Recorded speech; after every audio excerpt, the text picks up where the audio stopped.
Magluluto tayo ng tanghalian guys, hindi pa ako nakaloto. Anong oras na guys? Mag-alauna na. So ito ang ating recipe ngayon guys, simpleng-simple lang talaga. Meron akong isda dito, gabi, tanglad at saka alubati guys. So diskartihan na lang natin to guys kung paano natin ito pasarapin. Medyo late na ang ating paghahanda ng tanghalian dahil busy po ako sa aking mga rakit-rakit. Alam niyo naman guys, bilang nanay kailangan rumakit para rin sa ating mga anak.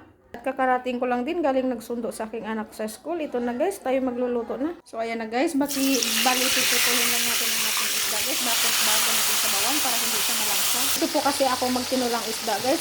Iprituhin ko muna ang isda para hindi malangsa.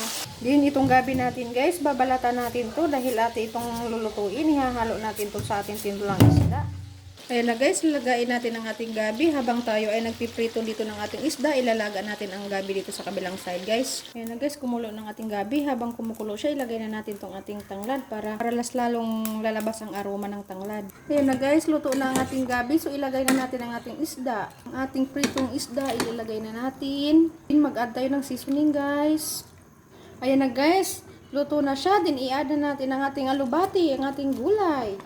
Alam nyo guys, ang ating gulay ay napaka-masustansya talaga. Ayun na guys, luto ng ating sinabawang isda with gabi. Kaya nilagyan ko po siya ng gabi guys para medyo malapot-lapot po ang sabaw ng ating ulam. Ayan na guys, kakain na tayo dahil super late na ang ating lunch. Dahil busy ang inyong rakiterang nanay. Kakain na tayo guys. Thank you for watching. Just comment and share.